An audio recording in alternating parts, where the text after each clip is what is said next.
C'est un rapport qui fait beaucoup de bruit. Il est intitulé « La fabrique de l'islam ». Il a été publié par l'Institut Montaigne en France. Il a été piloté par l'essayiste et consultant Hakim El-Karoui, qui est notre invité. Bonsoir. Bonsoir. Soyez le bienvenu sur TV5 Monde. Vous décrivez dans ce rapport comment l'idéologie islamiste est produite et de quelle manière elle est diffusée en France et partout en Europe. Alors, pour que nos téléspectatrices et nos téléspectateurs comprennent bien, les mots sont importants. Vous le dites vous-même dans ce rapport, l'islamisme, ce n'est pas l'islam. Comment définiriez-vous l'islamisme? C'est quoi au juste? Et j'ajoute, le titre, c'est la fabrique de l'islamisme, pas la fabrique de l'islam. Ah, vous avez, voilà. Justement, c'est important. L'islam, c'est une religion, c'est une spiritualité, c'est un rapport du croyant à Dieu, à l'au-delà, à l'eschatologie, etc. Avec des normes de comportement, comme ça peut être le cas pour le judaïsme, par exemple. L'islamisme, c'est une idéologie, c'est une interprétation du monde, avec une organisation dans la société qui va au-delà de l'organisation, disons, de la norme qui concerne l'individu. Et c'est aussi quelque chose qui, du coup, a trait au pouvoir. Comment l'islamisme va influencer le pouvoir pour permettre d'élargir le champ social, comment, dans certains cas, ils vont vouloir prendre le pouvoir, ou comment, et c'est plus le cas en Europe, ils vont vouloir négocier avec les pouvoirs pour laisser de la place à leur façon de vivre l'islam et d'avoir un projet qui est un projet politique au sens où c'est devenu une grande idéologie. Ce qu'on dit, c'est que l'islamisme n'est pas le sous-produit des méfaits de l'Occident, comme on a tendance à le croire très souvent. Ce qu'on dit, c'est que c'est devenu, y compris parce que ça a muté, une des grandes idéologies qui propose une interprétation du monde, qui propose un grand récit et qui propose aussi une ligne de conduite. Mais quand vous dites cela, prenons la France, le fait d'être rigoriste ou, entre guillemets, ultra-orthodoxe, musulman ou juif ou chrétien n'est pas interdit par la loi. À partir de quand dit-on que ça devient de l'islamisme, en fait? Mais être islamiste n'est pas interdit par la loi. Ce qui est interdit, c'est ce qui contrevient à l'ordre public. On peut être islamiste et rester dans le cadre de la loi républicaine. Ça n'empêche pas. Quand les terroristes, qui sont d'une certaine manière une partie des islamistes, mais une toute petite partie, et la plupart des islamistes, luttent contre les terroristes. C'est compliqué, mais c'est la vérité. Les terroristes, eux, contreviennent à la loi. Mais quelqu'un qui dit, moi, je vais me créer un espace à l'intérieur de la société, ou par exemple, je vais me séparer physiquement de la société occidentale parce que je pense qu'elle est corruptrice, qu'elle est dangereuse. Je vais créer un espace économique tout autour du halal, et je vais instaurer mes normes, y compris vestimentaires, etc. Lui, il va être un islamiste, mais il va respecter la loi. Et on ne combat pas, dans une démocratie libérale, on ne combat pas par la loi tout ce que l'on refuse. On ne peut pas interdire tout ce que l'on veut combattre. Le sujet est ailleurs. Le sujet, c'est une forme de concurrence. Concurrence idéologique, projet contre projet. Et je pense que c'est comme ça qu'il faut le prendre. Alors, quel projet, justement, proposer? La démocratie libérale, elle dit, moi, j'ai un projet. Le projet d'émancipation de l'individu, le projet de libération des femmes, le projet d'organisation politique autour du système démocratique. Les islamistes disent, nous, on a un autre projet. On s'émancipe par une relation de soumission à Dieu avec une certaine lecture de la religion. On pense que les femmes ont un rôle dans la société, que les femmes sont dangereuses pour les hommes et qu'il faut en même temps les protéger des hommes qui sont dangereux pour les femmes. On pense aussi, ça dépend des uns et des autres, soit qu'il faut se mettre complètement en retrait de la politique, ça c'est plutôt les salafistes, soit les gens qui viennent des frères musulmans, qu'il faut négocier avec la politique pour élargir l'espace des musulmans. Donc voilà, il y a des attitudes politiques différentes, mais les projets de vie, d'organisation, de vision du monde n'ont rien à voir. Alors, dans votre rapport, il est aussi question de ce qu'on a appelé les Saudi Leaks. Ce sont ces câbles, ces centaines de milliers, peut-être, de documents révélés par Wikileaks sur l'Arabie Saoudite. Quel est le rôle de l'Arabie Saoudite dans ce rigorisme diffusé sur les réseaux sociaux, notamment? Il est compliqué parce qu'en fait, c'est pas exactement ce qu'on croit. Les Saoudiens ont fabriqué, d'abord à usage interne, le wahhabisme. Ils ont fabriqué toute une machine de propagande, de prosélytisme, pour convertir les musulmans qui vivaient en Arabie Saoudite au wahhabisme. C'était qui? Les Saoudiens, mais beaucoup les immigrés. Vous savez qu'il y a un tiers de la population saoudienne qui est immigrée. Et donc 10 millions sur 30 millions. Et dans ces 10 millions, il y a énormément de musulmans qui viennent du monde arabe, qui viennent d'Inde, du Pakistan et qui viennent d'Indonésie. Donc ils ont créé ce système pour les convertir. Et ensuite, ils ont utilisé ce système à l'exportation. Ça date du début des années 60, contre Nasser notamment. Et ce qu'ils ont fait là, c'est qu'ils ont créé des médias. ils ont utilisé des outils. D'abord les livres, ils impriment 10 millions de Corans par an, qui sont des Corans wahhabites, assez spécifiques.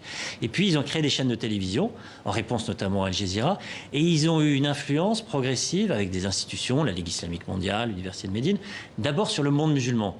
La cible des Saoudiens, c'est pas l'Europe, c'est pas l'Occident, c'est là où il y a beaucoup de musulmans. Donc le monde arabe, et aujourd'hui de plus en plus l'Afrique et l'Asie. Et le salafisme, il est rentré en France, pas par les institutions saoudiennes, il est rentré en fait via l'Algérie.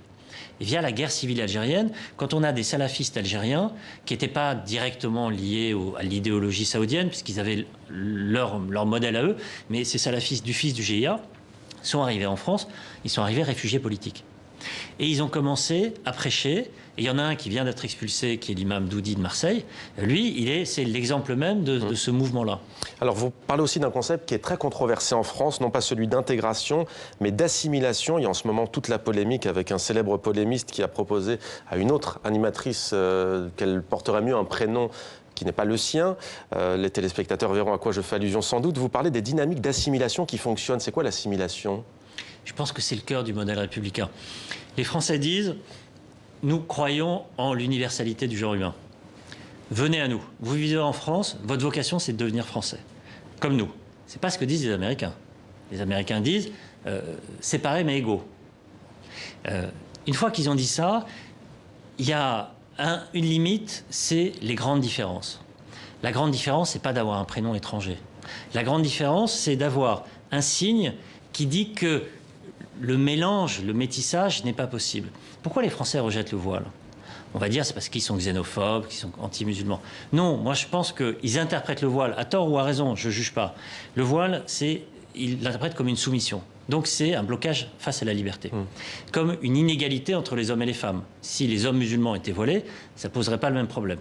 Donc l'idée d'une inégalité. Et puis l'idée que c'est une barrière entre les musulmans, les musulmanes et le reste de la population. Donc il y a cette idée, vous nous montrez avec ce voile que vous ne voulez pas rentrer dans notre universalité. Mais là, Hakim El-Karoui, vous épousez un point de vue, mais on a aussi beaucoup d'autres enfants de la République qui disent on a beau être assimilé et être intégré, on n'est jamais considéré comme des Français. C'est quelque chose qu'on ne voit pas forcément dans votre rapport et c'est un fait. Nous, on a travaillé sur l'islamisme, on n'a pas travaillé sur la question de l'intégration. Je vous donne 2 chiffres. Les mariages mixtes en France. Bon. Et je compare avec les États-Unis. Aux États-Unis, il y a des Noirs et des Blancs qui vivent ensemble depuis 350 ans. Jusqu'à une période très récente, on était à 3% de mariages mixtes. Aujourd'hui, en France, on estime qu'on est à 20-25%. Il n'y a pas meilleur exemple d'intégration que quand 2 cultures se marient. Moi, j'appelle ça l'assimilation par l'amour. On a en même temps un niveau de discrimination qui est extrêmement élevé. Mais il y a beaucoup de mariages mixtes en France. Il y a énormément de mariages mixtes et il y a un niveau de discrimination qui est extrêmement élevé. C'est un paradoxe. C'est le paradoxe français. Il vient d'où ? Il vient du fait que l'intégration est un processus. Il y a un moment où tout d'un coup on vous dit « Ok, vous êtes français ». Et d'ailleurs, vous allez vous marier avec des Français ou des Françaises. Et puis il y a un moment où on vous dit « Vous êtes en train de le devenir, mais tant que vous ne l'êtes pas complètement, on vous rejette ». Il y a un petit côté manichéen, noir et blanc. Alors on entend qu'il ne s'agit pas d'un rapport sur l'intégration, l'assimilation, mais sur l'islamisme. Mais tout de même, tout à l'heure, on parlait des harkis, en 1962 rapatriés. Ils sont musulmans à l'époque, mais ils ne sont pas traités comme les Français de confession juive et chrétienne rapatriés. La France n'a-t-elle pas un problème, elle aussi, non pas avec l'islamisme, mais avec l'islam ? Non. Alors là, vous parlez des conséquences de la guerre d'Algérie.